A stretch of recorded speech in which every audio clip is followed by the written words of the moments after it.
You're probably watching this and being like, what? I didn't want to watch a video of a white wall. It's not, it's my face.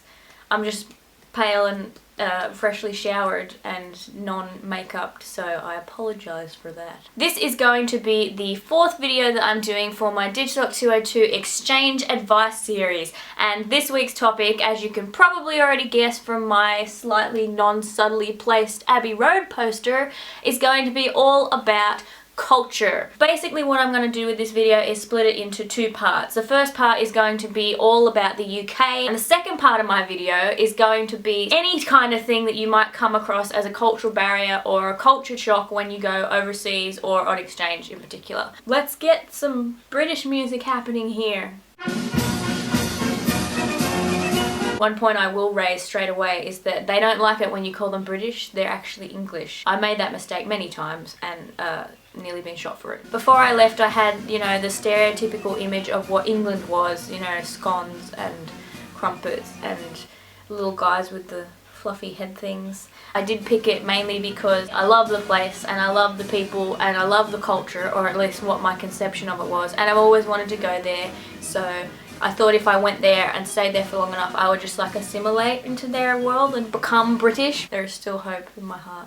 Every pre-departure session that I went to with UOW told me that no matter where you go, even if it's an English-speaking country, you're going to have some kind of cultural shock or culture barrier. And when I got there though, it was a completely different story. I arrived at the beginning of autumn, so the weather was still pretty decent. I didn't really have a culture shock or, you know, climate shock in terms of weather. It only rained like 4 times that I can remember for the whole time that I was there for 6 months, and when it rained, it poured. It is cold all of the time, but I wouldn't say it rains all of the time, just most of the time throughout every season of the year.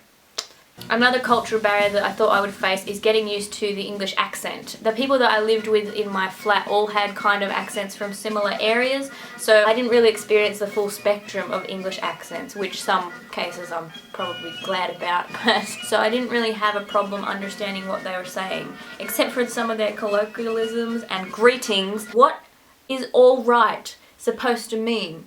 Am I supposed to give you my life story? Am I supposed to tell you if something's wrong? Or am I just supposed to reply hello like a normal person who greets people with hello? The number of times that I have embarrassed myself by replying hello to somebody who said alright, it baffles me. It was good opening myself up to a new culture and letting people open themselves up to my own culture, because if you're always in your home country, you never get to actually realize how important your culture is to you and to your personality and your sense of identity, being able to teach people about Australia and them being able to teach me about their own country. Another cultural barrier that I did face quite extensively, I'm not gonna lie, is currency. Coins in the UK are very similar to our coins, but they all mean a different thing to our coins, and it confuses me so much.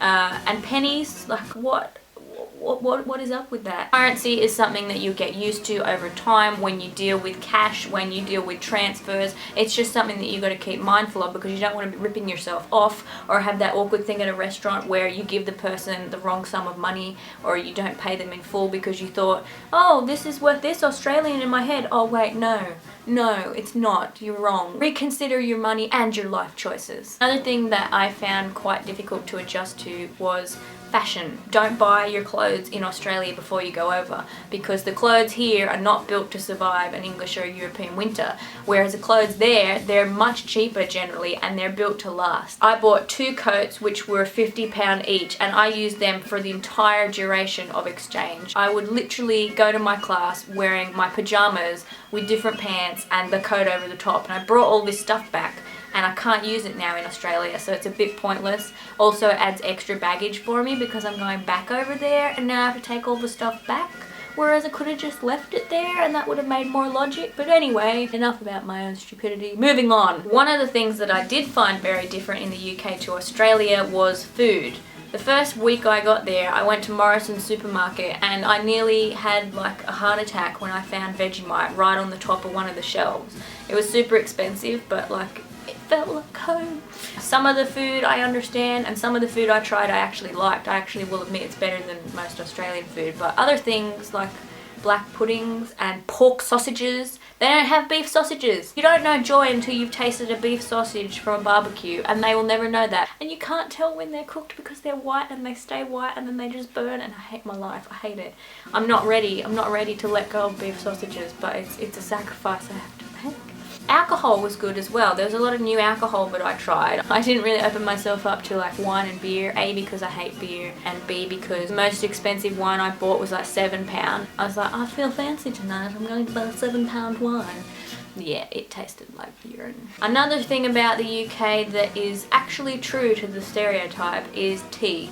I would just sit there with my coffee and my jar of Vegemite, and everybody else would be like, no, Marmite, tea, no, leave this place. No, it wasn't actually like that, but it is true. They drink a lot of tea, and if you're going to live there for an extended period of time, I assume you're going to have to like accept that, or just start drinking tea. I'm never going to start drinking tea because I don't like to drink toilet water that's been warmed up and put in a cup in front of me.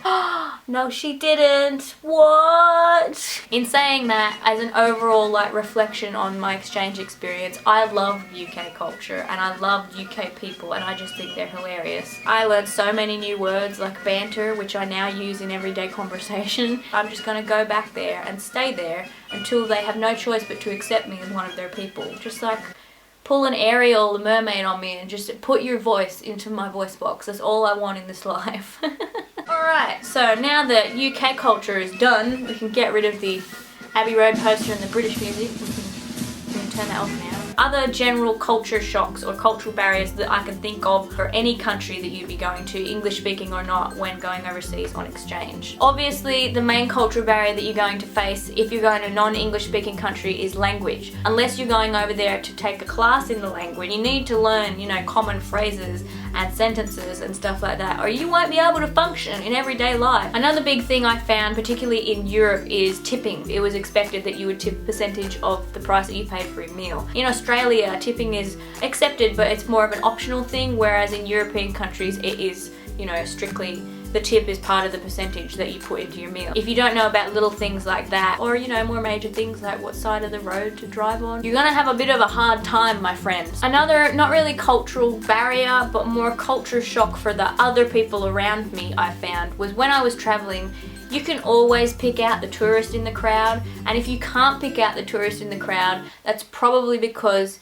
you are the tourist. If you are coming across as a tourist in public, there is a chance that people are going to target you more for things like ripping you off for the price of things at markets, or pickpocketing, or just anything like that. So you really have to watch out for that. One thing that exchange did do for me was it got me street smarts, and it made me confident in myself and my independence that I could get from A to B, not only by being organized and getting everywhere on time, but, you know, without dying. The last thing that I'm going to talk about in this video is a bit of a cutesy finish, but it is don't lose your sense of self. Don't lose your sense of nationality or cultural identity because you're trying so hard to fit into another country's one. If you want to, you know, be sad one day and sit in your bed and watch Napoleon and eat Vegemite out of the jar, then that's cool. If you can not only take in cultural knowledge from somebody else, but give out your own cultural knowledge, then you're doing a good thing for the world, my friend, because it will encourage people to not only, you know, be your friend, but come visit you in Australia, because they think Australia is so rad and so great that they want to come back and visit it and see all of the wonderful things and meet all of the wonderful people that you've been talking about. And that's it. That is my 4th exchange video done and dusted. If you have any other cultural barriers or cultural shocks that you A, like to know about, or B, have realized yourself on exchange or through travel, then let me know in the comments, and I will be back next week with my 5th video of my exchange series. And as always, if you would like to see more of my face, regardless of how pale looking it may be, then make sure you click subscribe, and I will see you when I see you. Bye!